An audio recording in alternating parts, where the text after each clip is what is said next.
Anti-Semitism reaches a post-war high. We're talking World War II, the highest it's been since the Nazis were defeated. Welcome to Constable Confidential. I'm Simon Constable, joined by Ben Weinthal. He is a contributor to Fox News Media in New York and in Jerusalem. He's a contributor to the Jerusalem Post and the Middle East Forum. Thank you for joining us again, Ben. It's been way too long. Yes, thanks for having me on, Simon. It's always a pleasure. Now, there's been a lot going on lately, and the stories I've got are all from the last week, and some of them from yesterday, which is really quite incredible. The news just keeps coming out about what's going on in Israel, and also what's been going on by people who are backed and have been backed by Iran. So let's start off with the first one, the anti-Semitism, which is surging in places that you thought would never happen. Tell us about it. You wrote a very long story about this for Fox News. Right. I did sort of a broad survey of countries, mainly in Europe and Canada, that have really been steeped in the highest levels of anti-Semitism since World War II and the end of the Holocaust in 1945. And the statistics and the data all show that outbreaks of anti-Semitic crimes are, as I said, at record levels. London is sort of the ground zero of Great Britain of this, I guess, anti-Semitic movement is how I see it. It's really a global anti-Semitic movement, mainly in the Western world. And I think the other day, you probably saw that the Telegraph did a big story, the Daily Telegraph, on why central London is a no-go area for Jews, and they're fleeing that area on the weekends because of these, massive, really pro-Hamas demonstrations, because many of these activists are wittingly or unwittingly demonstrating in favor of the EU and US sanctioned terrorist organization Hamas. So that's London, and then I also jumped over to the European continent and explored Germany, where there was a big outbreak of anti-Semitism, a very popular film festival in Berlin, where there were a bunch of diatribes against Israel for committing genocide and no, I mean, criticism of Israel is Israeli politicians and Israelis always say is part and parcel of the marketplace of ideas. But when you start to call for the abolition of Israel, that clearly does meet the contemporary definition of anti-Semitism. And of course, at this Berlin Film Festival, of course, I say in a very I guess, shockingly depressive way, there was no mention of freeing the hostages, or over 100 hostages being held by Hamas in Gaza. It was all about a one-sided attack on Israel. And I just had, for what it's worth, a very long conversation last night with a professor of statistics at the Wharton School of Business at the University of Pennsylvania in Philadelphia. And he wrote a very popular article on the website of Tablet, arguing why the Hamas statistics about the number of deaths are not real numbers. And he did a very exhaustive analysis that's sort of gaining a lot of traction. And he showed that the number of deaths in this war, for an urban war, is at a very low level. That is, there's one civilian death for every death of a terrorist, and that level is apparently one of the best, or is the best outcome in terms of urban warfare. Of course, as he emphasized, this is all horrible when civilians die, but Israel didn't start this war. Hamas did on October 7th, and they murdered 1,200 people. And one other point I'd like to make, what is interesting, I think this was also developed by a French philosopher, if I'm not mistaken, that the outbreak of this war has produced the most anti-Semitism since the Holocaust. So there is this very weird dynamic playing out where the largest massacre of Jews since the Holocaust has actually brought about an international movement of anti-Semitism. So Which the which West, is that's totally bizarre. So do carry on. I'm going to come back on something. yeah, it is bizarre, and I think that that shows in many ways how um, feeble many of the institutions in the West are right now in terms of combating anti-Semitism, either ignoring it or playing it down or comparing it with Islamophobia, which is a radically different form of discrimination because anti-Semitism, the goal of anti-Semitism is the elimination of Jews, whereas Islamophobia, a term I don't really like because it was created by the Iranian regime, is about discriminating against Muslims, but it's not about eliminating Muslims as a religion. So one thing I know, or I believe actually, I shouldn't say I know because I certainly didn't live during this time. In the 19th century, the person who I think was the best prime minister, the best British prime minister in that century was Benjamin Disraeli, who was Jewish. He converted to the Church of England, but he was Jewish. And then also, and so the idea of anti-Semitism rising up when you have a great icon of great ruling of the UK, basically, and the prime minister's job is an awful job, and he did it very well. And then you've also got a large Jewish population in the UK and a large Jewish population in Toronto. I used to visit Toronto quite frequently for work. What's gone on to change this, other than what you said, which is Israel being attacked and massacred, a huge massacre.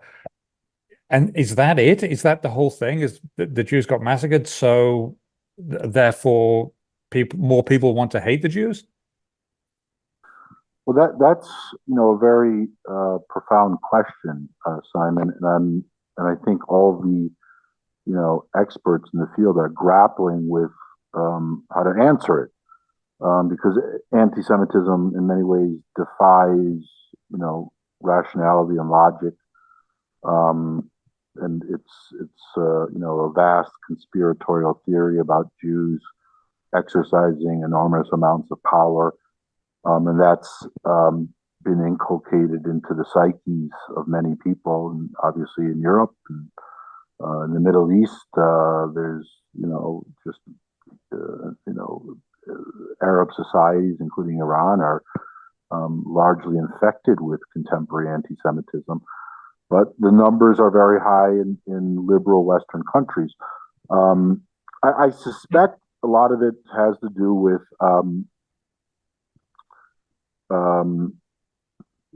radical multiculturalism, radical identity politics, where Jews have been relegated to sort of an inferior status and not recognized as a minority, but rather as part of in these categories of being an oppressor class, as part of all these sort of pseudo academic theories about intersectionality. I think that plays a role. The lack of understanding of anti-Semitism, and that it's an eliminatory form of discrimination, eliminatory in the sense of wanting to eliminate a group of people. And then I think also just a lack of resistance, of countervailing forces in so many of these countries. The United States is one of the exceptions, except on the university campuses, but you do see countervailing forces there. For example, in Congress, confronting Harvard and MIT and Penn, three prestigious universities, about rising anti-Semitism. But in other Western countries, for example, in Germany, and other countries where you don't have civil society that's more geared toward resistance, where there are lack of Jews in some of these countries.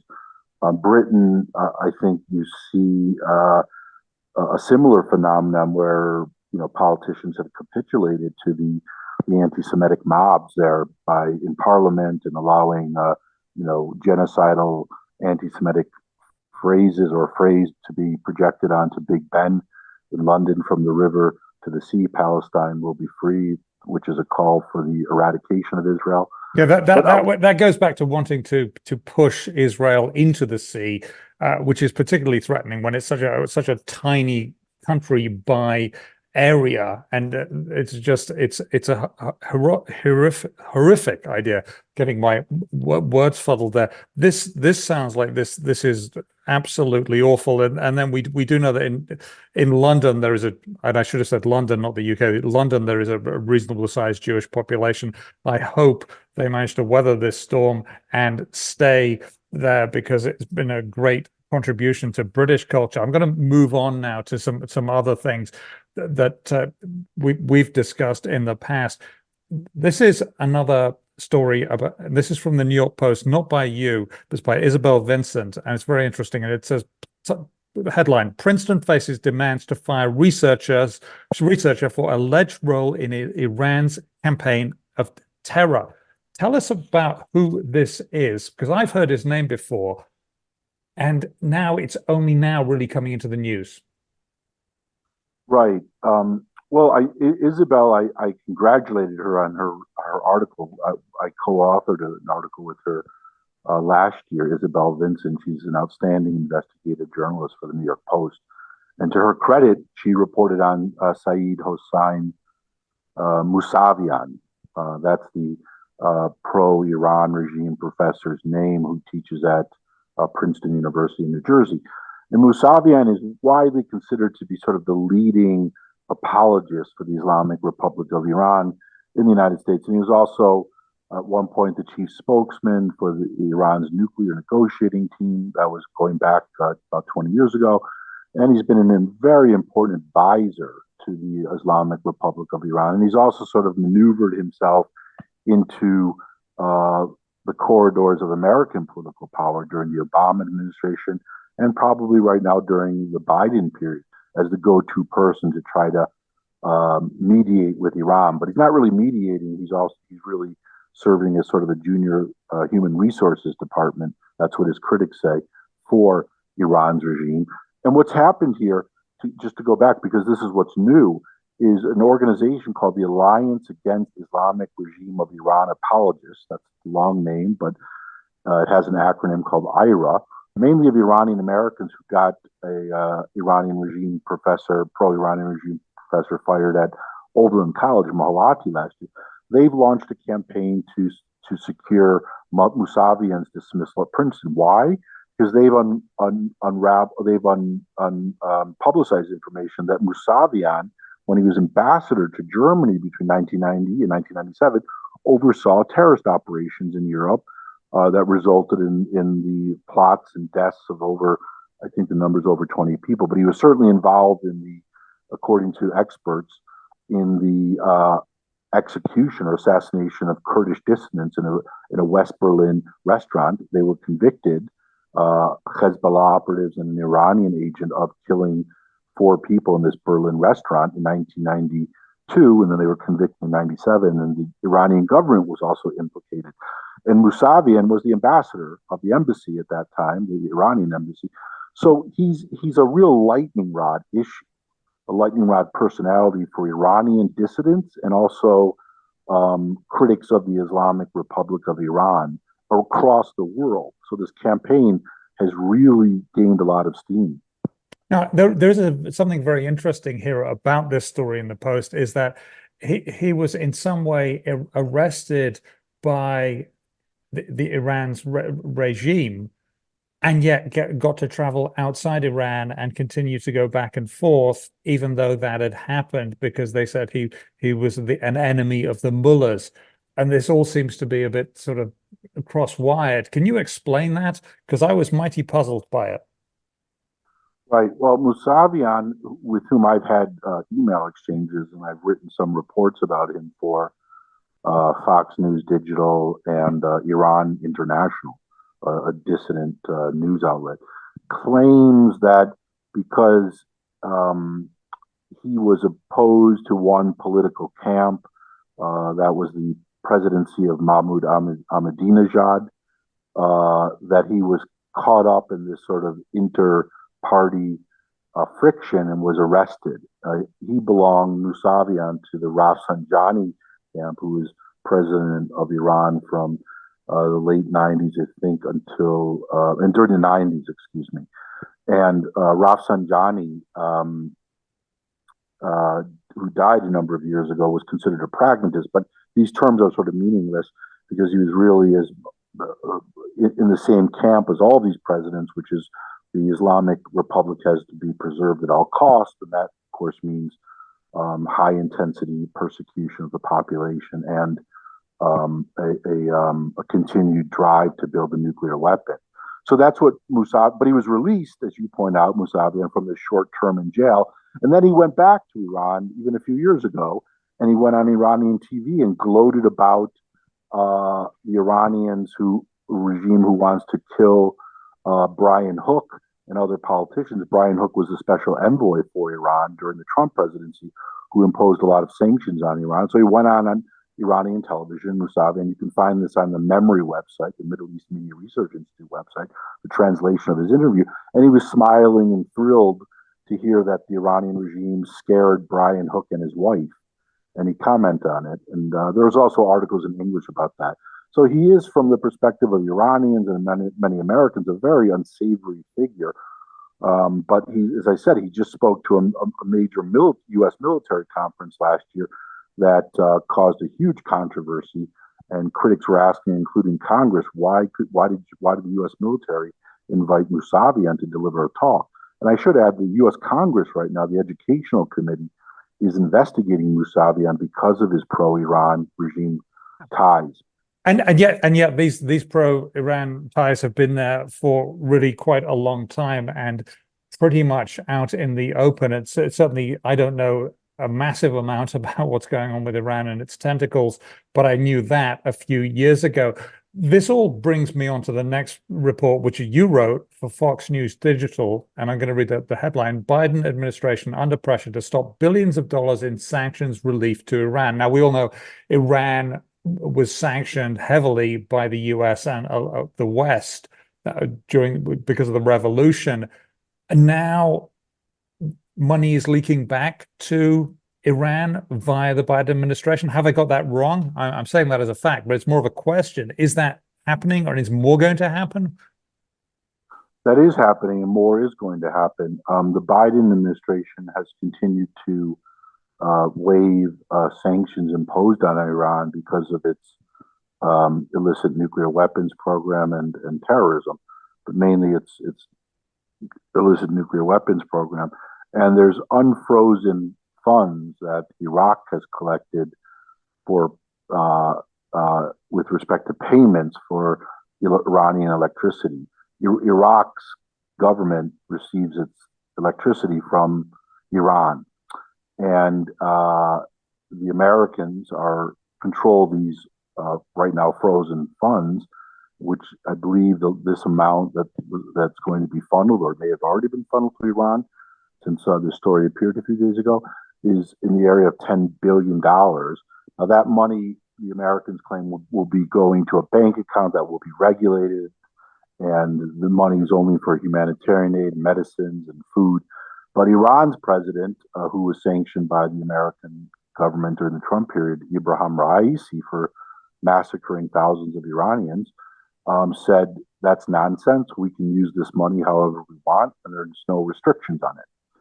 So money, as critics have pointed out in Congress and elsewhere, financial wrongdoing experts, is fungible. So, and the Iranians have been very sophisticated in bypassing sanctions and using money for nefarious purposes, including funding their proxies who murdered 3 American soldiers in Tower 22 in Jordan in January, and also funding the Houthis, who are, as you know from your work, firing missiles and drones at vessels, including U.S. vessels, in the Red Sea, and disrupting. And these are commercial vessels they're firing at. They are not so much. I mean, have been some shots at warships, but mostly it's been at commercial vessels which have no way to fire back because it's Correct. illegal for them to have weapons on commercial vessels, because otherwise you would never know the difference between the two. So this is going to happen. And is it your expectation that the money just filters back straight through to the Houthis and maybe to Hamas and maybe to Hezbollah and all the other groups that are in the Middle East but doing their terrorist thing? Well, I think my experience with sanctions enforcement in that region of the world involves Qatar, whose financial system is riddled with finance terrorism and lack of accountability, and Qatar plays a role in the release of the unfrozen funds via their bank system. So, given the history of financial wrongdoing in the region of the Middle East, this is not Europe, where there are, or the United States, where there are quite strict controls over the allocation of funds, and it's a much more modernized anti-terrorism, counter finance terrorism system. So I do think a lot. I suspect there's a good chance that a lot of these funds will end up, as you just said, back in the hands of Iran's regime to be sent to their terrorism proxies, the Houthis in Yemen, Hezbollah in Lebanon, and it will find its way to Hamas in the Gaza Strip, and probably in Turkey and Doha, where they have members. And again, this is an organization, Hamas, that's killed Brits, it's killed French citizens, it's killed Americans, of course, Israelis, all different nationalities, Germans. And it's really kind of shocking, given that the Hezbollah killed over 30 Americans on October 7th and still holds at least 6 Americans, including 2 dead Americans. I believe that's the current total, that the Biden administration would waive, this type of money to Iran, given that Iran's glorified the October 7th terrorism attack and helped lay the foundation for it through training. Let's move on to what else the U.S. is doing. The U.S. Navy is steaming towards Gaza, if not already there now, to build a port so that humanitarian aid can be brought into Gaza by this sea route rather than a land route. Can you tell me more about what you know about that? Right. So the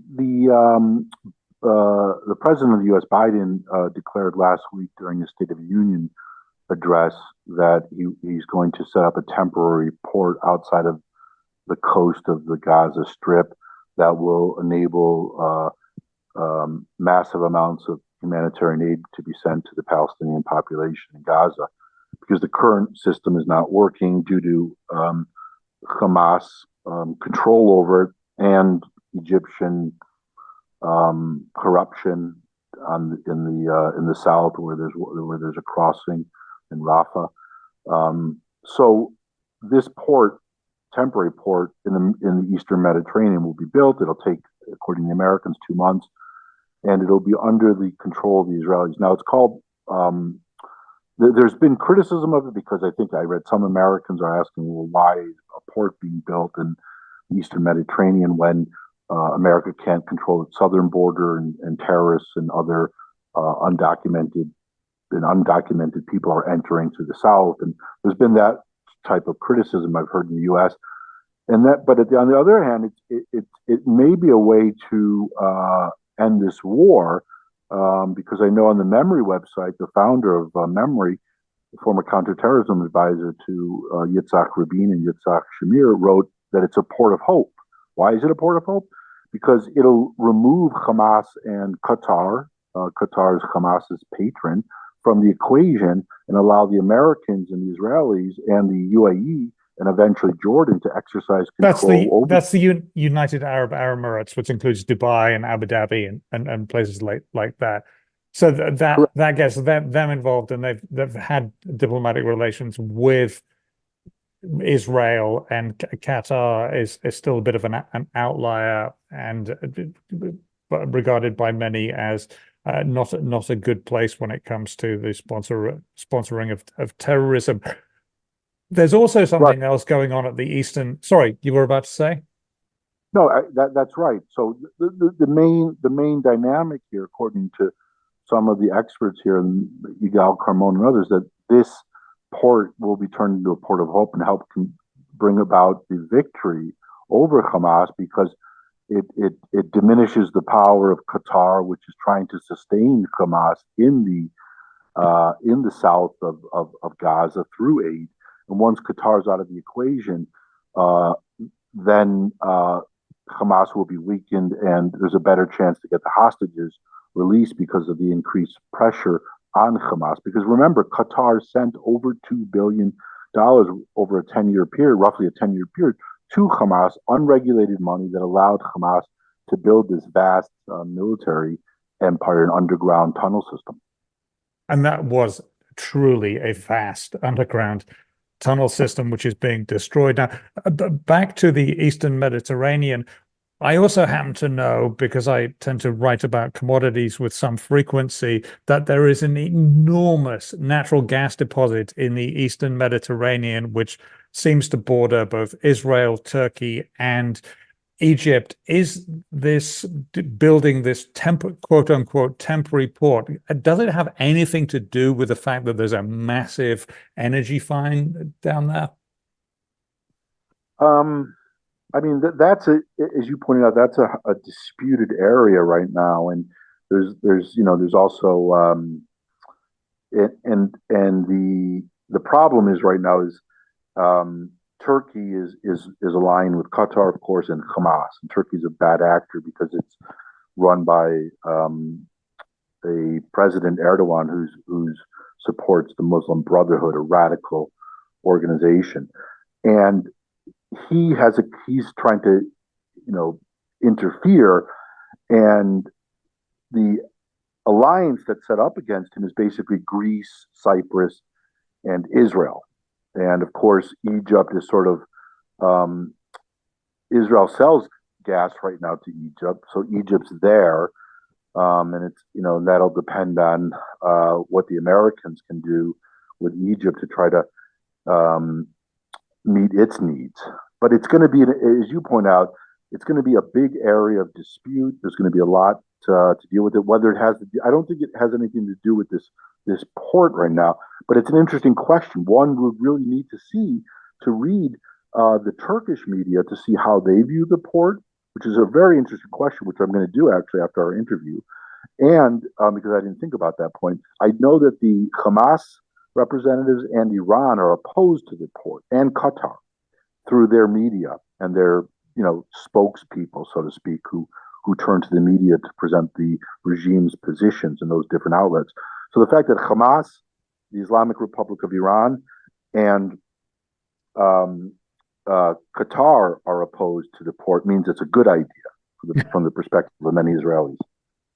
Okay, we shall see. Always lots of different views in the Middle East, which is great. Thank you very much, Ben Weinthal, writing for Fox News Media, the Jerusalem Post, and the Middle East Forum. I'm Simon Constable. This is Constable Confidential, and that's it.